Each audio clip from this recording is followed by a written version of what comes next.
Hello, Bill. Good morning, Matt. Welcome to the DMZ, everybody. Thursday morning. Kind of a sleepy news week, don't you think? Well, yeah. I mean, I think that there's crazy stuff happening. Like, for example, the Gosar video that was last week, and he just was censured by Congress. And then Boebert went on the floor and said some crazy stuff about the quote unquote jihad squad. So like in a normal world, there would be a crazy week, but it's kind of like a yawn for us, like in this this sort of like bizarro world we live in. I mean, it probably is more on cable news than I recognize. I mean, I like that, like the Gosar kind of thing. I just kind of tune it out. Like, not that, I mean, I understand I'm not against him being censored or anything, but it's like, I don't That's I don't a form care. of privilege, Bill. That's a form of privilege, being able to tune that out.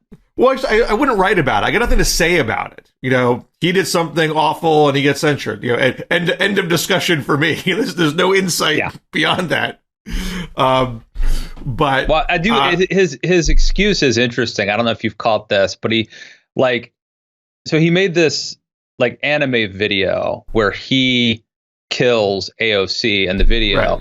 And his excuse when people ask him about it, he's like, well, we're trying to reach out to young people like this anime thing. We're trying to like do, and it's like, that's his. And yeah, anyway. There's a really important pro-murder constituency that I need to connect with if I'm going to build a governing coalition. Young people love this stuff.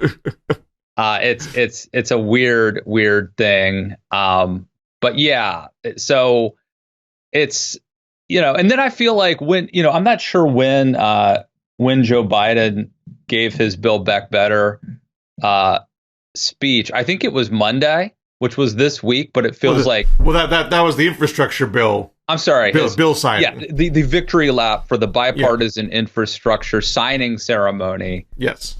Right. I'm sorry. It feels like that was weeks ago. That was, I think, Monday, right? Right. Did you see? I thought Kyrsten Sinema did really well in her speech, which was very bipartisan.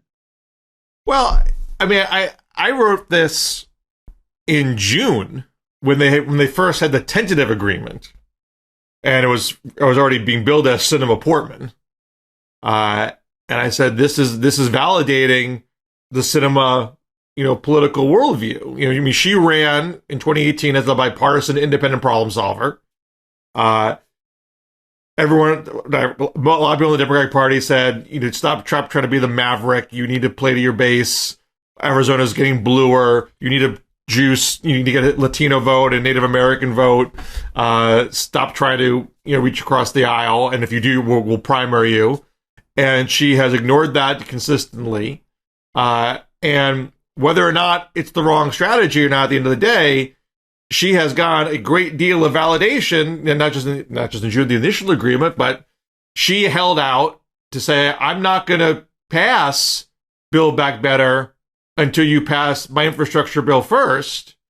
Finally, the progressives backed down off their demand and passed the bill, the other week or so ago. And so now she gets her bill signing ceremony. She gets to stand next to Rob Portman, as well as some of the other moderate House members. They get that footage for their campaign ads. And I mean, and Sinema literally gets Sinema Portman. So when she's up in 2024, if someone wants to challenge her on the left, I mean, obviously a whole sort of things can happen between now and then, but presumably she'll be able to say, you see that road, that bridge, that transit system, that broadband, that water, Sinema Portman did that. I told you I was going to come to Washington, work across the aisle, and I did, and I delivered. So I think she's looking quite good. I mean, we're not seeing instant poll bump for Joe Biden. I saw Quinnipiac just came out. It's terrible. Was it 36, 38%? You don't imminently get the impact of infrastructure when you pass the bill. It takes time to actually build the stuff. But I would think by 2024, she's going to look pretty good with this. Yeah, that's the hope. And I do. I mean, I think Biden might have gotten more of a bump if it had happened quicker. Like if it hadn't been such a painful, arduous process of passing this legislation. It was very ugly. It was very messy. Well, legislation is often like that.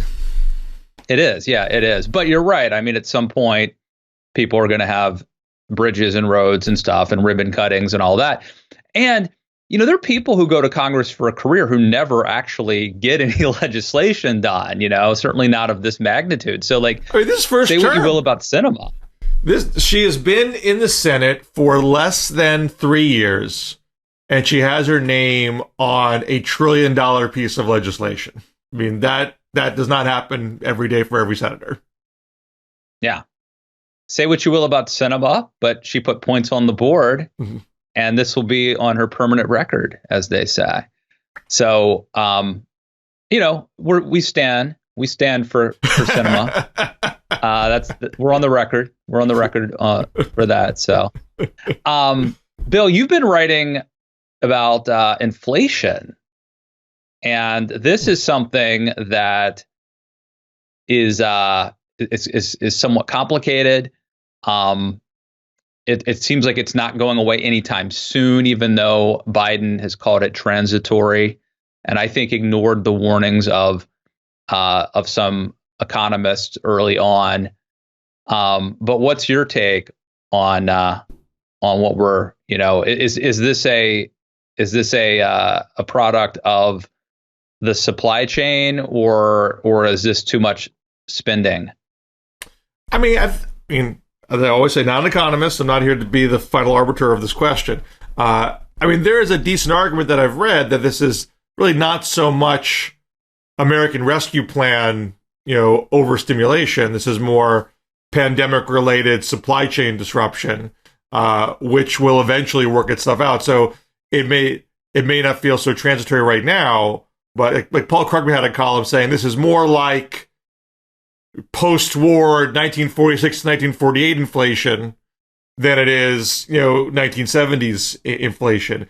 And so, and Krugman's point was people started fighting inflation hard by 1949, but by then it actually had worked itself out, and the stuff they were doing then became negative for the economy. Yeah. So it could be. So both Moody's and Goldman Sachs have projected that inflation by end of 2022 will settle down to close to 2%, which is about where you want it to be. That's the Fed target is 2%, and the year to year that just came out was 6.2. So there'll be a pretty big deceleration if that happened. So it may be that you could just do nothing, and by the midterms, it's all going to work out. The risk is that one, the agencies could be wrong. That even if it does settle down on its own, the timing might not be advantageous. Number one. Number two, and I think this is a fairly fundamental problem for Democrats in general, for almost any Democratic presidency, because Democrats always want to come in and do something big. There's always some sort of deep-seated, protracted problem. And being believers in active government, they want to come and solve that problem. And all the energy gets put into some kind of long-range reform, but the median voter is upset about what's happening right now. What is the problem affecting me today? Well, and the thing is, what makes this really tough for Biden is that it's just sort of like intuitively, you can't escape it. Just Bill, yesterday, three of us, I had lunch with my mom yesterday. There were three of us in Frederick, Maryland. At an okay restaurant, nice restaurant. But, my mom called me late. She picked up the tab. And she called me later and said hey, Matt, how much do you think lunch cost today? And I said, you wouldn't have asked that unless it was ridiculously cheap or ridiculously expensive. I'm going to go high. I'm going to say $60. And she's like, no, it was $100. This wasn't Fiola, right? And it wasn't dinner, and I had no drinks. I had a coffee and an iced tea. I didn't have, so that's, to me, I'm like, I can't go back to that restaurant anymore. That's ridiculous. But is it any different than any other restaurant of that caliber that you've gone to? I can't drop $100 on a Wednesday lunch. it didn't take like 10. It was three of us too. It wasn't like, I mean, if it was a huge, like I took my office out to lunch. Okay. 10 people or something. So like, but then gas prices, I'm just saying, like, this doesn't mean Biden's to blame, and it doesn't mean his policies are to blame. But what it means is we get this, like, this isn't like an esoteric thing that may someday, like right now, it feels like things cost a lot more money than they should. Right. And that's a political problem. And whether or not Biden is to blame for it, I mean, it's not an irrelevant question. But even if he is not to blame, even if it's not because of American Rescue Plan, he's still the guy in charge, and there's an expectation he's going to try to do something about it. And, even if that thing is, I shouldn't do anything, that needs to be communicated in some way. So people have a sense of like, okay, I know I'm in this rough situation, but I have some confidence that if I wait it out for 6 months, it's all going to be okay. And you're giving me some reasoning to have confidence in that view. You can't just sit around and point fingers and say forget it. It's not, and make excuses. You still have to be in charge. And if the thing you're doing, spending most of your energy on, is irrelevant to that, is on something else entirely, that's confusing for people. And so I think Obama got stuck with that. When he was fighting for a healthcare reform in the middle of the recession, a massive job loss. And he passed the Recovery Act, which eventually, added jobs and got us on the right track. But it took time. And in the interim period, there are people like, why aren't you focused on this? Jimmy Carter pushing energy independence for years when inflation was going up and up and up and up. And Carter was very cognizant of inflation being a problem. And one thing that's very interesting that I just discovered in doing my research for this last piece, 2 weeks before the 78 midterm, he gives an Oval Office address about inflation. I mean, it's not, like you are going out of your way to draw attention to a problem right before the midterm, and it's not even like he has like a magic solution for it. He's even saying openly, like, I don't have easy answers, and no one has easy answers. But we're going to try this, and this. And that 78 midterm wasn't that bad. He probably shouldn't have done that. Democrats had a pretty good midterm in 78. I mean, they lost some seats, but they had big majorities, so they didn't lose control of Congress. I don't. So you think that you think he might have been rewarded for at least talking about it? It at least didn't hurt. It at least didn't. Yeah. I mean, I can't know. I can't. I do think in general. I do think in general, Carter's penchant for, kind of being honest about things was generally not helpful to his cause. But there are, sometimes the public may reward that. Well, the thing about Carter that's interesting is, in this inflation regard, he had 3 different Fed chairs over the course of his one term, and the first 2 were dovish. Which, putting it in perspective, Alan Greenspan was Fed chairman for what, 20 years? Well, he's one of the longer ones. But he came in under Reagan, late term Reagan. Is that right? Yeah, I think so. And he went through Bush. So anyway, he had a good run, certainly. Yeah. And for Carter's second Fed chair, like in early 79, some of Carter's aides started publicly nudging that Fed chair to raise rates. And Carter told them to stand down. But by the later part of 79, Carter had it with all the economic advice his advisors had given him that hadn't worked. And he finally went to Paul Volcker, knowing that Volcker was going to be a super hard ass. There's actually a scene where, like, Volcker's this really big, like 6'7" guy, and he's being interviewed by Carter, and Volcker's like splayed out on the couch, going on about how, like, he's going to, raise rates and, like, crush inflation and whatnot. And afterwards, Volcker's like, I'm never going to get this. I did not handle an interview professionally or properly. But Carter was fed up and said to him, you take care of the economy, I'll take care of the politics. And what happened was that Volcker raised rates super high, he induces a recession. I mean, economic growth was positive under Carter for his first 3 years. It was an overheated economy. And then you have a recession in 1980 and Carter loses. But it is what was the stiff medicine was needed to get inflation in check, and it's essentially been pretty much in check ever since until now. Yeah. So the question is, for Biden, does he need the Fed to come in now, maybe not raise rates to Volcker levels and like go crazy, but is it early enough in the process you can kind of tick it up and try to, tamp things down? Or but they're hoping. Do you still risk a recession by doing that? Yeah. And if Moody's and Goldman are saying, look, just wait it out, it's going to be okay, do you wait it out? I don't know the answer to that. What I know is and so he's obviously hoping that it's the supply chain, the COVID sort of problem. But, Bill, the problem is that, like, inflation can have, like, a psychological impact. So, for example, I go to lunch and it's expensive. Why is it expensive? Well, I don't know. Maybe they can't hire enough workers, right? So you have to pay their workers more money. Whatever the reason is, my lunch was more expensive. Now I'm going to go to my boss and say, I need more money. Gas prices are too high. Lunch, I couldn't even, can't get lunch for under $100. I mean, come on, I need a raise.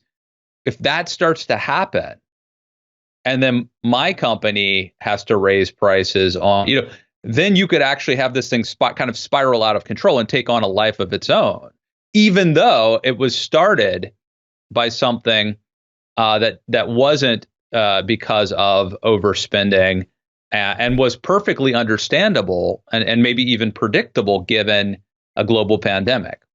I mean, look what happened in the 70s. Inflation doesn't start with Carter. Inflation starts with Nixon. And Nixon was completely crass and cynical and Machiavellian about it. So, I mean, he's not a liberal, but he embraces wage and price controls to try to clamp down inflation in 71, with no game plan of how to get out of wage price controls. And then in 72, he leans on his Fed chair to lower interest rates, which is contradictory to trying to solve inflation. But he wants to juice the economy for his reelection, which is what happens. So he gets through his reelection, Jim Dandy, and it's like, okay, well, how do I get out of these wage and price controls? And when he finally does it in 74, inflation goes through the roof because they did nothing to solve anything underlying. They just put a Band-Aid over it for a time. And then that problem gets handed off to Gerald Ford. Gerald Ford does the feckless Whip Inflation Now campaign, which was a total bust. Although inflation does ebb. I mean, inflation was double digits in 74. It comes down to like 5-6%, I think, by 76. So it's better, but it's not good. And it's not like the issue in the 76 campaign. But still, Carter walks in 77 knowing this is still a problem. I mean, he knew from the get-go it was a problem, but just didn't have the answer for it because the only remaining answer is something that was going to be recessionary, and no one wants to embrace that solution. Well, and Carter, every politician wants to get reelected, but if you have Donald Trump as the possible beneficiary of a recession, then it's even something you are less inclined to want to take your medicine now if you think that could be the result. And so to get back to Biden, I mean, this Quinnipiac poll where Biden's in the 30s job approval. Infrastructure bill is still at 58%. Build Back Better is at 58%. Like, the agenda is still popular. But he can't expect passing the bills to fix his approval and fix the short-term Democratic problem if people are still upset about their near-term disruptions, which is not even just inflation, mind you. I mean, I go to the store still and I see empty shelves for certain things. I feel like a cranky old man making hysterical stories, but I swear to this is true. I was in a tiny, sort of bodega type convenience store Actually, one that is an Indian grocery, but has just sodas and drinks. I tend to go in there to get a water bottle for my kid when she has a thing nearby.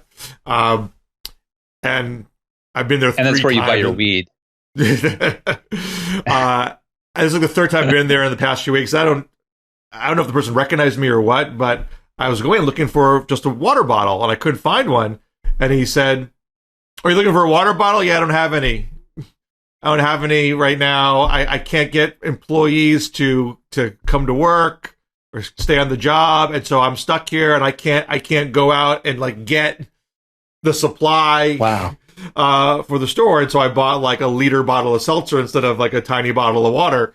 And so I spent $2 instead of $1. I was going to throw that day. So like those sorts of like, I mean, is this the apocalypse? No, but there's lots, I think, of sort of little inconveniences like that are going on that make people feel like I'm not back to normal, and I want to be back to normal. Yeah. It's so weird to me, the whole like people not being able to hire people. It's such an interesting thing that's happening right now. Something's up. It was 18 months ago when all we could be told is we're going to be taken over by robots and you're not going to be able to find work. Yeah. Or at least we automated and there'd be no jobs for you. And instead, we literally have record numbers of people quitting. We had 4.4 million people quitting in a month. And numbers have been, and we've been over 3 million quits a month for like I think the past 2 years.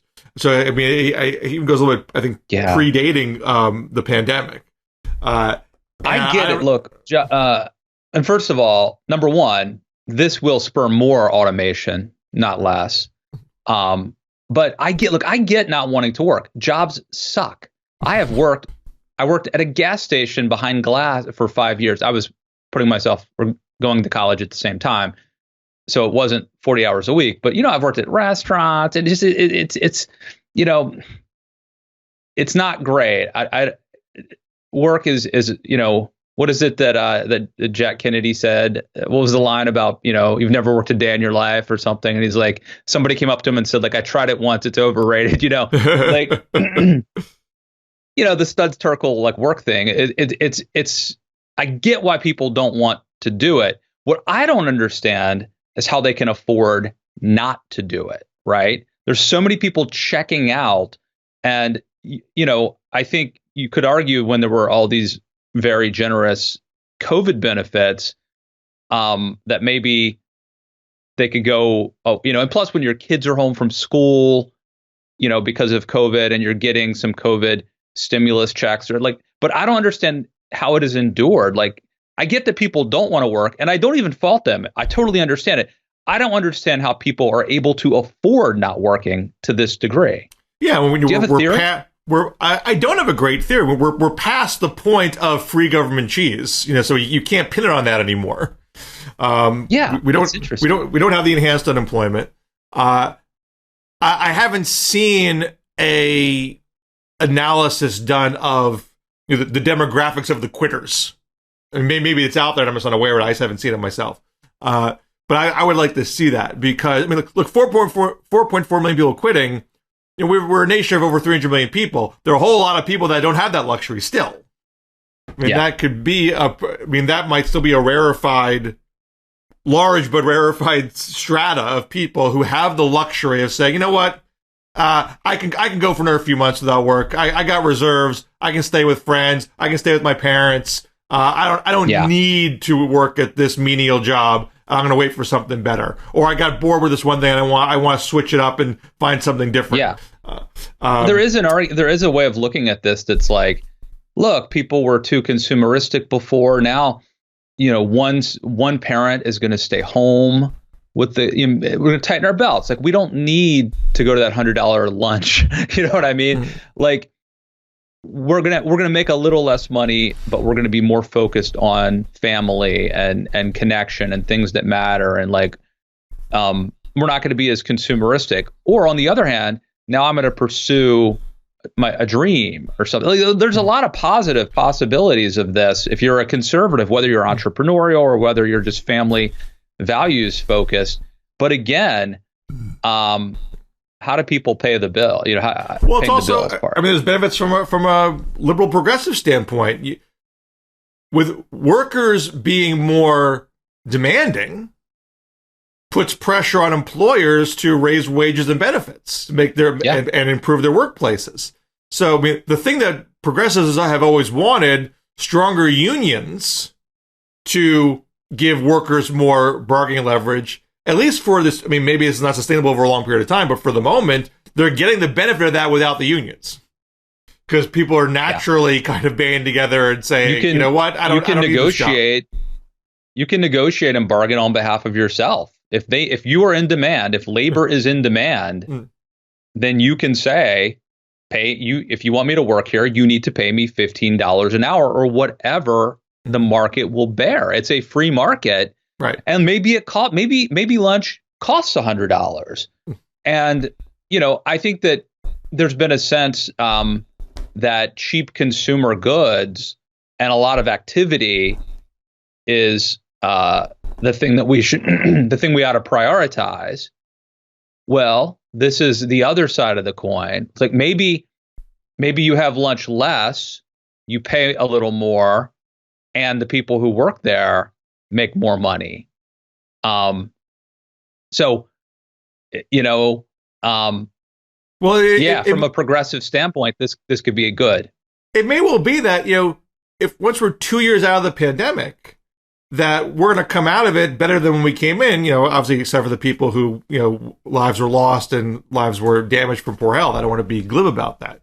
Except for the hundreds of thousands of dead. Right. But from a macroeconomic standpoint, the economy actually might be in a sturdier place when we're out of it.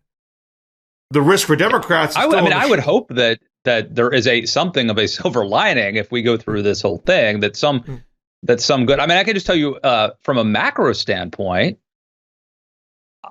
I think that this experience has probably in some ways made me better and made me rethink things. And I would certainly hope that as a society we do that.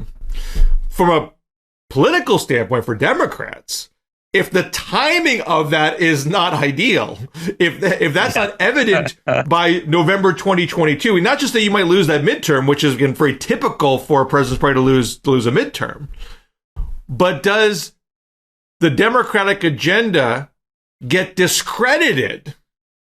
Does it suffer the blame for the short-term problem? I mean, it might not really be American Rescue Plan, but you know full well that if inflation remains high, the Republicans are going to say, you guys overshot, you guys pumped more money into the system than you needed to, you refused to work with us on a more modest bill, you did it yourself, you threw money at the problem, and now the whole country's paying the price. And so the next time that you want to spend money on something, people are gonna second guess and say, well, maybe we shouldn't do that because we tried that last time and everything got thrown out of whack.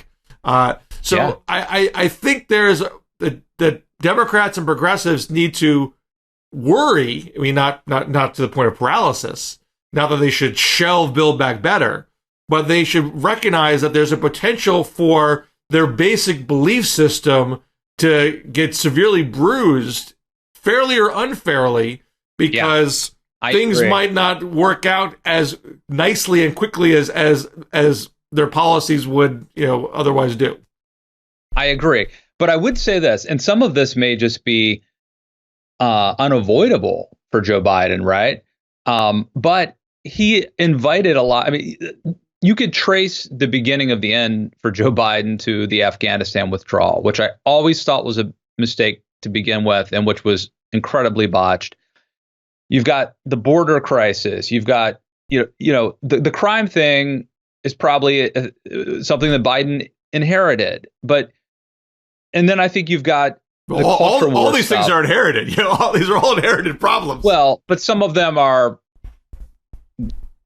they're different. But I think you've got the culture war stuff too, which you can't really blame Joe Biden for, but the left, I think you can. And I guess my point is that if in fact things go really, really bad for Joe Biden and the kind of progressive program is maligned or discredited as a result. Some of it may be like just bad luck, but some of it I think was invited by Biden. Like if Biden had governed differently, things may have gone differently. You know, it's hard to do alternative timelines here, but I do wonder if Biden started with a bipartisan rescue plan. If he accepted what Susan Collins is offering, which was below $1 trillion, or if he got Collins up to $1 trillion or $1.2 trillion, didn't go for the 1.9. You know, that I don't think that the economy would have tanked if they had less relief. I think they probably still needed something. And so you can argue, like, look, we've had pretty good job growth, you know, over the course of the year. So I don't think that what they did was bad, but they probably could have gone away with less. Yeah. And broken the ice of the Republicans on the front end. And then when you shifted to infrastructure, you know, we had this whole period with infrastructure in the spring and summer where some Democrats and people on the left were saying, don't waste your time. Don't trust these people. They're never going to do it. They're never going to give you the margin of victory for it. They're never going to. I mean, maybe they'll jump along for the ride if we're going to do it ourselves, but they'll never actually get you over the finish line. And so why bother when you just do it all in reconciliation anyway? And we wasted months to get to this point when we passed the infrastructure bill. So I think the infrastructure bill would have happened a lot quicker if you had a bipartisan win, you know, in January or February. And then you still could have moved to Build Back Better once that was done. And I mean, I can't know, you know, if, you know, maybe they wouldn't have gotten to. I mean, there was a time when I could say, if I said, you know what, they could have done something with Susan Collins, and people would say, no, they couldn't. They were going to do Lucy in the football with that. You know they would never follow through. Well, now my argument's stronger because they didn't do Lucy in the football with infrastructure. They literally were the margin of victory. So I think that was a possible thing, and I think it would have made for a less dramatic, less tense year. Yeah. For people who've forgotten, Biden's first move out of the box was to listen to Republicans who came to the White House to meet with him, who wanted to do a bipartisan, and who, by the way, who had just voted like a month earlier for a ton of money for a different COVID relief package. They had already voted for that once, like in December. Biden's first move, his first big move as president, is to kind of placate them with a meeting and then immediately say, we're not, you know, full speed ahead. We're going to do this ourselves. And I thought, in fact, I actually thought that was going to be more damaging than it even turned out to be. Like, I thought that was going to really poison the well for bipartisan compromise. And I mean, to Republicans' credit, that would have been a good excuse. If they didn't want to cooperate, they could have said, we tried to do a deal with him and he screwed us over, but they still stuck with it. It's quite impressive that they pulled infrastructure out of the hat, even though they were shunted to the side. I mean, they shunted Collins to the side on a rescue plan. They shunted Capito to the side in the initial infrastructure talks. You know, they really gutted out the infrastructure bill out. And then when they announce, the day they announce, they have a bipartisan, like 10 Republicans or whatever are on stage, and they announce the bipartisan bill. And Biden says, out of, you know, apropos of nothing, from our standpoint, from the viewer's standpoint, oh yeah, we're going to link this together with the other bill. They'll pass at the same time. And like people on stage are like, what are you talking about? Like, I didn't sign up for this. Amazing. But they got it. They still, I mean, at least they got that much. And so, you know, I have, you know, a glimmer of hope. I mean, it's not a strong hope, but combination of getting infrastructure passed and Glenn Youngkin winning, that some Republicans might say, you know what, we can do things like this and it's going to make us look good. We don't have to worry about look, we passed infrastructure and Biden's still in the 30s. It's not like doing this stuff is going to automatically help him in the near term. And I look like less of a schmuck because I'm doing what people want. These are popular bills. So maybe you could get out a couple more bipartisan wins next year. You know, Bill Clinton's crime bill was August of '94. It was 3 months before the midterm. I mean, healthcare. You know, they were trying to get healthcare at the last minute. They couldn't get it. But crime bill was a bipartisan bill where Republicans were the margin of victory. See, that's interesting. Was Newt? Do you remember, or do you know if Newt was on board with this, or if he was trying to put the kibosh on it? I don't think so. I would doubt it. I mean, it was only, I think it was like 46 Republicans. So I would be very shocked if Newt was one of them. Remember, conservatives right away hammered that bill as, you know, liberal nonsense going around. Midnight basketball. Yeah. This wasn't seen as like a punitive 3 strikes and you're out bill. So I assume Newt was not on board with it. But there were some Democrats who were not for it, thinking it was too punitive, and you needed those 46 Republicans to get it passed. And they needed Republicans in the Senate too. And it didn't say, and Bill Clinton tried very hard in the fall, like, you know, Washington's working, we're working across the aisle, getting stuff done. I mean, crime was the biggest issue at the time. But of course, it didn't like magically drop crime rates. Right. So he didn't get the instant payoff from it. Indeed. Well, so what else we want to talk about? Yeah. What else do you want to talk about? Since Biden is stuck with these terrible poll numbers, people are looking past 2022 and going to 2024. Is Biden going to run again? If Biden doesn't run, is it going to be Kamala? And Kamala's getting a fresh wave of bad press. Dude. We see out of nowhere. Like at least the last time this happened in June, like she had made a gaffe. She'd had that bad interview with NBC about not going to the border. Like this is just kind of coming out of nowhere. And it seems like, I mean, there are certainly like allegations or insinuations that like that Biden's team is like planting bad stories for her. But I mean, I have to tell you, I saw a video on on Twitter. I mean, it's selectively edited, but it was like a 2-minute long video.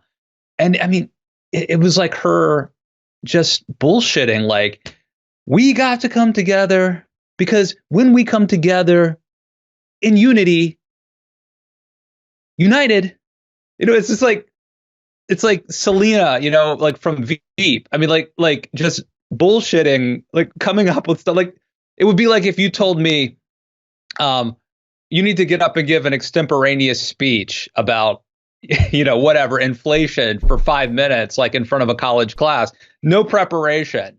Like that's kind of what it was. I mean, she is so bad at this. Okay, but it's even almost indefinable how bad she just doesn't have it. I would suggest you go back and look at vice presidential speeches over the past 50 years. And Great, you tell me where the bar of quality is. How many of those are, tautological platitudes? How many of those are overly cautious, bits of fluff? How many times have they been sent out, hey, VB, go out to deep right field and do this nonsense thing? Okay, but back then you could do that and it would like, you would go to like Grand Forks, North Dakota and give a speech and like it might air on the local station. You know what I mean? Like you wouldn't get a supercut on YouTube. Yeah. So the standards are higher. I mean, I think people are going to also say like sexism. I think Jen Psaki said like racism, sexism, something to that effect. But like, no, she's really bad. But what may not be fair to her is that it's not in Grand Forks or Minot. You know what I mean? It's on my phone every day. There's a certain paradox to being vice president because they're often maligned. They don't have a real job. They don't have a built-in set of responsibilities. Yeah. So they're always treated like this sort of worthless appendage. And it's quite rare for a sitting VP to get elected president right off the bat. It's Van Buren and George H.W. Bush, and I think that's it. However, a lot of VPs do become president. Either they get elected, non-consecutively after their term is over, or they're elevated because of a resignation or death. So you'd still much rather be VP than not be VP. As far as like odds of becoming president, like being VP is pretty darn good shot if you're there. So I think on one hand, like one point is like whatever Dan Quayle gaining acceptance in the polls. I mean, Quayle is the only VP. Since the modern presidential primary system. He's the only VP to not get his party's nomination, having chosen to run. He briefly ran in 2000 and then backed out for Iowa. Every other that one has an asterisk because the president, his boss's son, ran against him. That's right. So there was someone else in the mix who was seen as an extension of the past president. And of course, Quayle had his own demerits, being someone who can't spell. Now, I think that Quayle mostly got a. I mean, I'm not saying he's a genius, but I think he probably got a raw deal. He saved the republic from Donald Trump. Let's give. Yeah, we'd be in a constitutional crisis if not for Dan Quayle telling Mike Pence you had to ratify the Electoral College recount. Now here's another interesting thing that I was thinking about, 'cause I might write about this soon. There are basically two kinds of VPs. There's the VP that has more Washington experience than the president, and the kind that has less Washington experience than the president. And we've had such a run of sort of outsidery presidents that we've had a long stretch of VPs with more Washington experience. Yeah. So we haven't had the less Washington experience person since Bush Quayle. Like, who could have more Washington experience than Biden? I mean, Biden's one of the most longest resumes of all history. Leahy or something. I mean, like who alive has more Washington experience? So what happens when you have the more outsidery president and the insidery vice president, and the outsidery president's having a rough patch, the natural punditry trajectory is, well, maybe we should elevate the vice president. Maybe Jimmy Carter should get the heck out of there and Walter Mondale should run in 1980. We didn't have that. We're not having that now with Biden because his VP is, a quasi rookie. And so I don't know what the obvious fix for that is. But it's not obvious. I mean, obviously you could be the Quayle exception and just not be able to get off the ground when you eventually become president. But more likely, you would get there. Nixon had less Washington experience than Eisenhower. Eisenhower being a general with war experience. I mean, Nixon, I think, was in Congress, but he was still pretty young when he was VP, and Eisenhower was outwardly dismissive of him in 1960, so he couldn't think of anything they did, of substance. And he loses. He gets the nomination in the pre-primary system, gets it pretty easily, loses the presidency by a hair, and doesn't get to the presidency until 8 years later. And then, after that, you don't really have a. So let me just say this about. So Biden's super old and not doing well. And there's nobody, it's not just Kamala. So Kamala reminds me of, like, if you watch football, every once in a while, you'll see, like, you got to have a good quarterback nowadays, but you'll see like a quarterback and they might have a couple really good games, but they just don't have it. And like, they're just, it's a matter of poise. You can just tell the body language sometimes, like, this quarterback is just not going to be, it's not going to be like an elite franchise quarterback. Maybe this could be a backup. Like, this QB doesn't have it. And like, it doesn't matter how many reps, it doesn't matter how hard they practice, like, they're just not going to have it. And that's kind of Kamala. Like, she's had flashes of brilliance occasionally. But even in the Senate, remember that thing where I think it was I forget what trial it was. She's had a couple of occasions where she like would go on these weird jags where she would like, it would almost appear that she had some devastating information she was going to drop and then nothing came of it.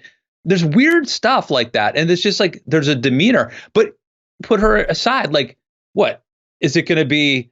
Pete Buttigieg? Is he going to be the savior? Look, I don't think Pete Buttigieg is a guy. There's no bench as far as I can tell. Did George H.W. Bush have it? Was he this fantastic speaker that wowed the room? I mean, he was a guy, George H.W. Bush is sort of analogous to Pence. Two guys with more Washington experience than their presidents. Yeah. But presidents with big personalities that overshadowed them. And we'll see what happens with Pence going forward. That's an unknown whether he would get the nomination or what. But H.W. Bush, enters into the 88 primary, doesn't remotely clear the field. I mean, we have this one person quoting Politico saying there's no way Kamala clears the field. Well, what vice president did? Almost every VP that runs has opponents. And Bush had a ton of opponents. And Newsweek had the infamous wimp factor cover, fighting the wimp factor. I mean, he was treated like a runt, even though he had this massive resume. But he had very little charisma. He spoke terribly. He made all sorts of gaffes. Yeah. But still was able to gut it out, because when you're VP, you do have that familiarity with at least with your party's base. And let's face it. I mean, as much as race and gender is making people judge her more harshly now, maybe instead of bringing some unfair standards, within a Democratic primary, they could very well become assets again. I mean, even if Buttigieg has a good head of steam, but I mean, that's going to cause a lot of strife. That why is someone with less experience, who wasn't in the vice presidential role, wasn't groomed for this, is now going to leapfrog over her. That battle would be very, and I don't know if Buttigieg wants to take that on, quite frankly. Why? Because he'll get scarred by that. I would, if I was him, I'd take a pass on that and wait for Kamala to go up or down and then run afterwards. Yeah, and I mean, again, like I said, it's not like he's this great, great white hope or whatever. I mean, he's not that great. And he was like mayor of a small town, anyway. But okay, so George H.W. Bush, again, to the resume, right? So he was a congressman. He was a CIA director. I think he was the chairman of the RNC, maybe. Right. And then he was vice president Nixon, for 8 years. What's that? Under Nixon. That was a rough RNC road for Bush. I think he was an ambassador or something. I don't know. Yeah. But then he was like vice president for 8 years. And then, as you mentioned, doesn't clear the field in the primary. And then has to run a really negative campaign to get elected president. And then he's a one-term president. So if your goal is to compare Kamala to George H.W. Bush, A, he wasn't that awesome as a politician, as you noted. And then B, she's not as good as him. So this is not a good. I'm not even so sure about that. I mean, I think Bush was not a sure-footed politician. And Kamala has done some things of merit. I mean, she won some tough races in California. She's a U.S. senator for 15 minutes, right? I mean, how long was she in the Senate even? Well, it was less than a full term. Okay. And when she was nominated, she did provide a boost to Biden. They did bring in fundraising. It was a well-received pick. She didn't have any major problems in the presidential general election. So it's not they all did it from his basement. I mean, this election was the most, choreographed, protected, safe campaign. Hey, Biden made more gaffes in the general election than Kamala did. I mean, you can still gaffe on Zoom, and Biden did. So it's not like it was a risk-free environment. I'm not saying she gets an A+ for her campaigning and her performance right now, but judge her on the same plane as other VPs. Almost all of them have had plenty of challenges. It's a tough position for anybody to perform well in, because you're given assignments with no power to execute those assignments. I mean, I agree. Everything you say is true, but here's the problem, Bill. America's in trouble. Joe Biden's got like a 30% approval rating. He's 1 million years old, and the next guy in line is Donald Trump. Okay, and guess what? The Republicans don't have anybody good either. Like, we are in a country that desperately needs leadership, and there isn't anybody. Like, not only do we not have it in the White House now, I can't think of anybody that I like. There was a time when I was very misguidedly of the opinion that, like, Marco Rubio, if we could just get Rubio in, I thought like everything would be great. And like, but at least I had that guy, that person, that possibility. Like, I don't think who out there could. We have had lots of presidential elections where the two candidates are not great. It's not unusual. But when America really, when our back's against the wall, we get a Reagan, an FDR, a Lincoln, like.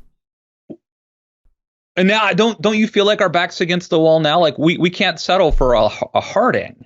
You know what I mean? We need a Reagan, or even a Bill Clinton. In a different way, I think would be a leader.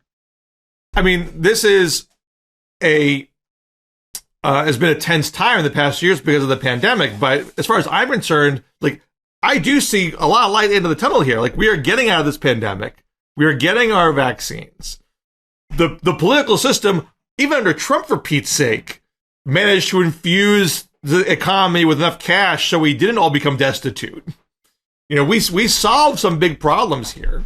And look, Biden's legislative agenda is in pretty good shape. Assuming Build Back Better gets passed, which I think it will, like, whatever happens with Biden, bad midterm, one-term president, you look back and say, you know what? Got a lot of stuff done. Yeah. Looked ahead, look forward thinking, passed a lot of stuff, invested in the future. So, like, we have been much, much worse off as a country than where we are right now. No, I've made that argument too. But I think that the problem America faces now, I mean, I realize we just spent an hour talking about inflation, but the big problem America faces now is more of a, like, spiritual problem in a sense. It has to do with, like, leadership and unity and coming together, and not as so that those times demand a strong, charismatic, and principled, I think, leader, and I don't know who that person is. So, I was dipping in.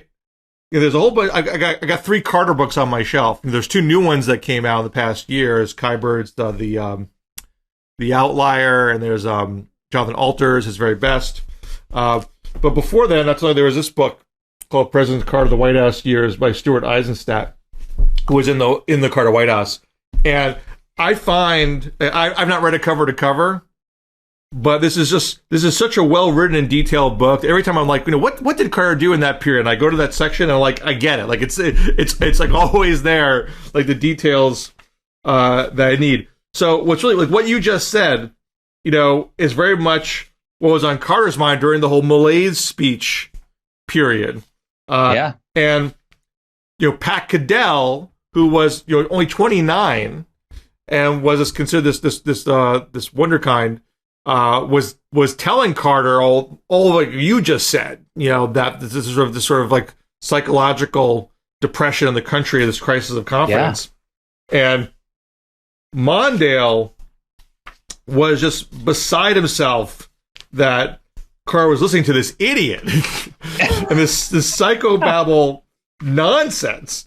And I'm just trying to find And they actually had a meeting where yeah, and by the way, John Ward, I don't know if you read John Ward's book, but John Ward, who is at Yahoo, former colleague of mine at the Daily Caller, wrote a good book about this as well. And you're right. I mean, Carter did talk about, and I think it was probably a mistake for Carter, even though Carter was right on the merits. I believe that America at that time faced this malaise, this lack of belief and optimism. And, I think his diagnosis was absolutely correct, but I don't know that talking about it openly to the American public was a good idea. In fact, I think it was probably a bad idea, but that was the problem. And I think Reagan actually, without actually talking about it, helped solve the problem. So this is Eisenstadt talking. This is a meeting that Cadell and Carter and Mondale had. There might have been others in the room too. It says, Cadell then piled on, and turning with a fiery gaze that I could imagine on the face of the prophet Jeremiah decrying the misdeeds of its people. This gave Cadell the visage of someone more than twice his young years. As far back as December 1978, even before the gas lines, his polls had picked up massive pessimism among the American people. To him, the fact that there was no positive movement after Carter's Middle East successes meant that, quote, something else was out there, unquote. Remember, the Camp David Accords had happened soon before the midterms, and and there wasn't all that much of a bump, if I remember my chronology correctly. Cadell then waxed eloquent about the broader afflictions of the American body politic. This is Eisenstadt talking. I almost felt I was at a seance, not a serious meeting with the leader of the free world. Cadell divined that, quote, when the country had gotten rich, it turned away from its core values, unquote, of thrift, hard work, family, and a belief in the common good. Citing Alex de Tocqueville, the French observer of democracy, they turned to the president and first lady and told them that until 6 weeks before, he believed Carter would be reelected because he would stand above the other candidates, quote, but this has changed, unquote. It says Eisenhower gave a counter, and then he writes, if I thought I had been blunt, the vice president, unreconciled and angry, turned not only on Cadell, but on Carter himself. Quote, Mr. President, we got elected on the ground that we want a government as good as the people. Now, as I hear it, we want to tell them that we need a people as good as the government. I don't think that's going to sell. We're blaming the public, and there are plenty of reasons the public is upset, unquote.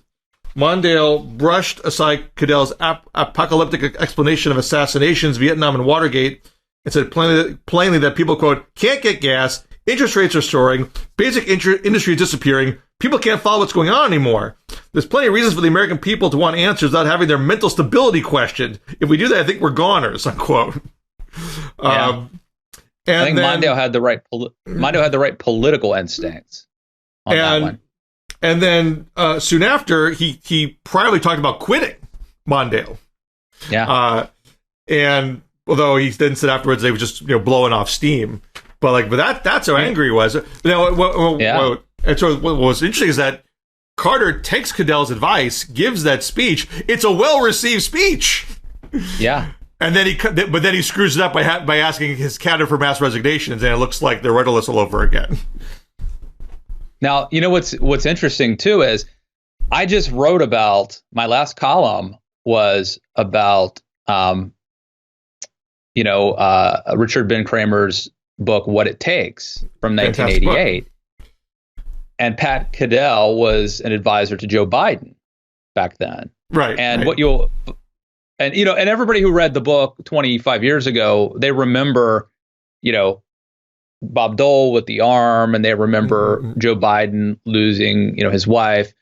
But what most people don't remember is other parts about Biden. So like Joe Biden wanted to run for president, but he had no reason to run for president. It was almost like a Ted Kennedy type situation. Mm-hmm. So he assembled this huge team of advisors to try to help him come up with a reason.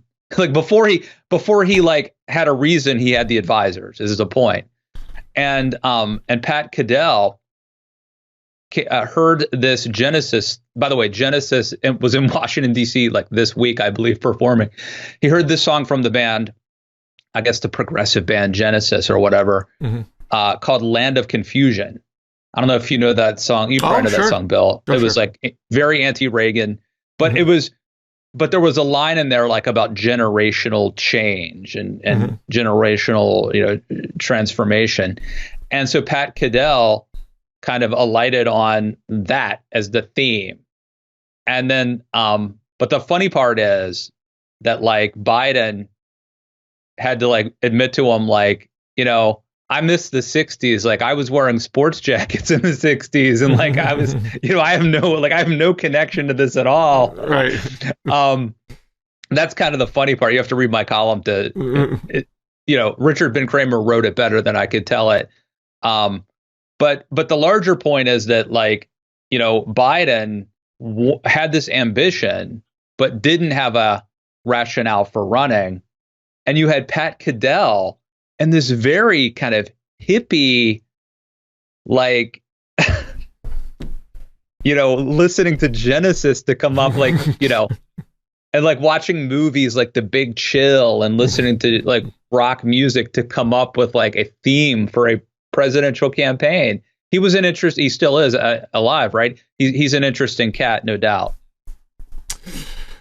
Well, Matt, we've talked for a solid hour. Good show as always. Something. Anything to plug?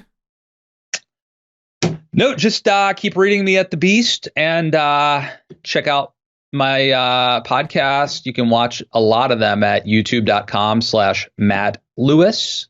That's it for me. How about you, Bill? Well, I got my Ken Biden Whip Inflation now piece up at the monthly. I think that's it for things to plug. Yeah, I mean, I got some things coming up, but you'll see them soon enough. And you can't Zoom tomorrow, is that right? Can't. No. My wife and I are heading out to celebrate, kind of early celebration for our anniversary. So I'm out of pocket. We got to do a DMZ. Maybe we do. Well, maybe we do a pre-Thanksgiving one. I'm not sure. I'm down for that. But I'll probably do a solo Zoom tomorrow for my Patreon supporters. Since you're out, last week I was out of town with my wife for a little mini getaway. I'm okay with not doing them every week, but I feel bad now because it's been a few weeks, and but it'll make people love us more, and maybe we could do. We'll see what the future holds, but we will be back.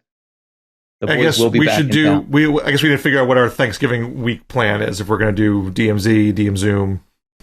But that's a good point. If we do, that's really kind of the problem, is that like we're already doing this, so it's maybe